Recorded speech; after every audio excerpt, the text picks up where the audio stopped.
በዛሬው መሰናዷችን የረመዳንን ጾም አስመልክቶ ረመዳን ወር የፍልስጤም ግዛት በሆነችው የዓይን ጃሉት ከተማ ላይ ስለተከሰተው የጦር ታሪክ ይዘንላችሁ ቀርበናል።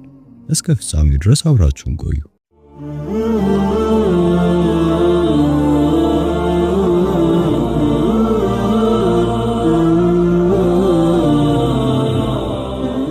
ሻድ መልቲሚዲያ ፕሮዳክሽን።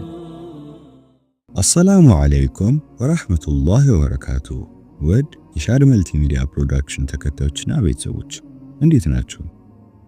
በመግቢያው ላይ እንደገለጽነው በዛሬው መሰናዷችን የረመዳንን ጾም አስመልክቶ በረመዳን ወር የፍልስጤም ግዛት በሆነችው ዓይን ጃሉት ከተማ ላይ ስለተከሰተው የጦር ታሪክ ይዘንላችሁ ቀርበናል። እስከ ፍጻሜው ድረስ አብራችሁን ቆዩ። በአንድ ወቅት ዓለም በከፍተኛ ድንጋጤ ተዋጠች። በወቅቱ በ658ኛው የሂጅራ ዓመት በታላቁ የረመዳን ወር ላይ ሲሆን በጎርጎሮሳውያኑ የዘመን ቀመር ደግሞ በወርሃ ግንቦት በ1260 ዓመተ ምህረት ነበር። ከምስራቅ አቅጣጫ የመጡ ጨካኞች፣ ደም አፍሳሾች፣ አጥፊዎች እንዲሁም ልባቸው ከድንጋይ የጠነከረና ምህረት የማያውቁ ጭፍሮች ነበሩ። እነሱም የታታሮቹ ሞንጎላውያን ናቸው። በወቅቱ የእስልምናው ዓለም በፍርሃት ተውጦ ዝም ብሎ ያይ ስለነበር ዓለም በከፍተኛ ድንጋጤ ተዋጠች። የታታሮች መሪ የነበረው ሁላጉ ካን የሚባለው ጨካኙ ሰው ሁሉንም ተቃውሞ በኃይል እየጨፈጨፈና ከተማዎችን እያወደመ ግዛቱን አስፋፋ። ሁላጉ ካን ባግዳድ ከተማ ሲደርስ ኻሊፋውን በግፍ በመግደልና ደሙን በማፍሰስ ታላቁን የአባሲዎች መንግስት አፈረሰ። የእስልምና ብርሃን ሊጠፋ የተቃረበ ይመስል ነበርና ዓለም ተንቀጠቀጠች፣ ልቦችን በፍርሃት ተሞሉ። በታላቁ በረመዳን ወር ታታሮች ወይም ሞንጎላውያን የደረሱበትን ሁሉ እያወደሙ፣ እያቃጠሉ፣ እየገደሉ ወደፊት በመገስገስ ወደ ግብጽ ተቃረቡ። በጊዜው በመምልኮች ተዳደር የነበረችው ግብጽ ሱልጣን አልሙዘፈር ሰይፉዲን ቁጡዝ የሚባል ደፋርና አስተዋይ መሪ ነበራት። ታታሮች ያደረሱትን አደጋ የተመለከተው ቁጡዝ እጁን አጣጥፎ ከመቀመጥ ይልቅ እርምጃ ለመውሰድ ወሰነ። ሱልጣኑ ቁጡዝ በአስቸኳይ የጦር ካውንስል ጠራ። በስብሰባው ወቅትም አማካሪዎች ለሁለት ተከፈሉ። አንደኛው ቡድን ለታታሮች እጅ መስጠትና መታረቅን ሲመክር፣ ጥቂቶችና ሌላኛው ቡድን ደግሞ መዋጋትን ደገፉ። ሱልጣን ቁጡዝም በማክርቱ ፊት በመቆም በጀግንነት እንዲህ ሲል ተናገረ። አንዋጋም ማለት ራሳችንን አሳልፈን እንሰጣለን ማለት ነው። ስለዚህ እንሞታለን እንጂ ለጠላት አንገዛ አላቸው። ሱልጣን ቁጡዝ ለህዝቡ ወጥቶ ንግግር አደረገ። በንግግሩም ወቅት እንዲህ አላቸው። ወንድሞቼ ሆይ ረመዳን የጂሃድ ወር ነው። ታታሮች ሀገራችንን፣ ክብራችንን፣ ሃይማኖታችንን ሊያጠፉ መጥተዋል። እነሱ ከምድር ላይ ክፋትን ለማስፋፋት ሲመጡ እኛ ደግሞ እውነትንና ጽድቅን እናስፋፋለን። አሁን የምንዋጋው ስለ ግብጽ ብቻ ሳይሆን ስለ እስልምና ነው። ዛሬ ካልተነሳን መቼ ልንነሳ ነው? አሁኑኑ በጋራ እንነሳ፣ እንዋጋ፣ እንከላከል። በቁጡዝ ንግግር ህዝቡ ተነሳሳ። በረመዳን ወር ጾማቸውን ይዘው ወንዶች፣ ሴቶች፣ አዛውንቶች፣ ወጣቶች ሳይቀሩ ለዘመቻቸው የሚያስፈልጉ ሰይፋቸውን በመምዘዝ ጋሻቸውን በማንሳት ቀስቶቻቸውን በማዘጋጀት እና ፈረሶቻቸውን በማስታጠቅ ለውጊያ ተዘጋጁ። ሱልጣን ቁጡዝ ታላቁን ጦር ሰብስቦ ወደ ፍልስጤም አመራ። በ658ኛው ዓመተ ሂጅራ ላይ በረመዳን ወር በ25ኛው ቀን ዓይን ጃሉት የሚባል ቦታ የሱልጣኑ ጦር ከታታሮች ጋር ተፋጠጠ። ታታሮቹ ቁጥር እጅግ ብዙ ነው። ነገር ግን የመምልኮች እምነትና ቁርጠኝነት ከቁጥራቸው እጅግ ይበልጥ ነበር። በረመዳን ወር ላይ ጀግኖች ጾመኞች ጦርነት ጀመሩ።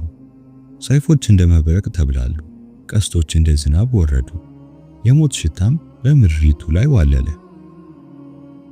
በጦርነቱም ላይ ጾመኛ ሆኖ በሰይፉ አንገቶችን በመቅላት ሱልጣን ቁጡዝ ግንባር ቀደም ተሰላፊ ሆነ። ድፍረቱና ጀግንነቱን የተመለከቱ ወታደሮቹ እጅግ ተበረታቱ። አንድ ወታደር ፈረሱ ተገድሎበት ሲወድቅ ሱልጣን ቁጡዝ የራሱን ፈረስ ሰጠው። ጦርነቱ የተፋፋመ ሲሄድ ቁጡዝ ዋ ኢስላማህ እያለ ጮኸ። ይህንን ድምፅ የሰሙ የሙስሊሙ ጾመኛ ወታደሮች በእምነታቸው እየጠነከሩ በታታሮች ላይ እልህ አስጨራሽ ጥቃት ሰነዘሩ።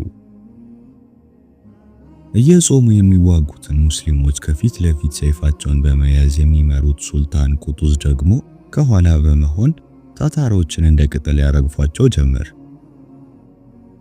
በጦርነቱ መካከል አንድ አሳዛኝ ነገር ተከሰተ። የታታሮቹ የጦር መሪ ሆነው ኪትቦቃ ሱልጣን ቁጡዝን ሊገድለው ተቃረበ። ነገር ግን አንድ የመምልክ ወታደር በጀግንነት ገብቶ ሱልጣን ቁጡዝን በማዳን ሰማዕት ሆኖ ወደቀ። ጀግንነትና መስዋዕትነት እንዲህ ነው። ሱልጣን ቁጡዝ ክፉኛ በመናደድ ሰይፉን አንስቶ ኪትቦቃ ላይ በመወርወር በአንድ ፉጨት ኪትቦቃን ገደለው። መሪያቸው መሞቱን የተመለከቱ የታታር ወታደሮች ደነገጡ። ሽንፈታቸውን ስለተረዱ ሞራላቸው ተነካ። በዚህም ጊዜ የመምልኮቹ ጦር በታታሮች ላይ የመጨረሻውን ጥቃት ሰነዘረ። በረመዳን ወር ማምልኮች እየጾሙ የሰነዘሩትን ጥቃት ታታሮች መቋቋም ስላልቻሉ ሸሹ። የማምልኮች ጦርም ብዙዎችን እያሳደደ ጨፈጨፋቸው። ታታሮች ወደፊት መግፋት ስላልቻሉ ጉልበታቸው ተሰበረ። በኢንጃሉት ምድር ላይ በረመዳን ወር የማምልኮች ጦር ታላቅ ድልን ተቀናጀ። ድሉ የግብፅንና የእስልምናን ዓለም ከታላቅ አደጋ ታደገ። የሙስሊሞች ሰይፍ ከበረታ የታታር ኃይል ምንም ማለት እንዳልሆነ ታየ። ሱልጣን ቁጡዝ ወደ ግብፅ ሲመለስ ህዝቡ በታላቅ ደስታ ተቀበለው። ጀግናችን፣ አዳኛችን እያሉ ማሞገሱት። ክብር የሚገባው ለአላህ ብቻ ስለሆነ ሱልጣን ቁጡዝ ለድሉ አላህን አመሰገነ። ኢንጃሉት ላይ የተገኘው ድል የሞንጎላውያን ወደ ምዕራብ መስፋፋት እንዲገታ ከማድረግ አልፎ ማምልኮች ይህንን ድል ተከትሎ በመካከለኛው ምስራቅ ያላቸውን ተጽዕኖ እንዲጠናከሩ ረዳቸው። የኢስላማዊው ዓለም እንዲነቃቃም ኢንጃሉት ለኢስላማዊ ዓለም ተስፋን የሰንደቅ ድል ነበር። የኢንጃሉት ጦርነት በታሪክ ውስጥ ትልቅ ቦታ የሚሰጠው ክስተት ሲሆን የሞንጎላውያን መስፋፋት እንዲቆም ከማድረጉ በላይ በመካከለኛው ምስራቅ ያለውን የፖለቲካ ሁኔታ ለወጠው። የኢንጃሉት የጦርነት ታሪክ በረመዳን ወር ላይ የተገኘ ድል ስለሆነ ጦርነቱ የእምነት፣ የጀግንነት፣ የአንድነት ማሳያ በመሆኑ ታሪኩ ለዘላለም ሲታወስ ይኖራል።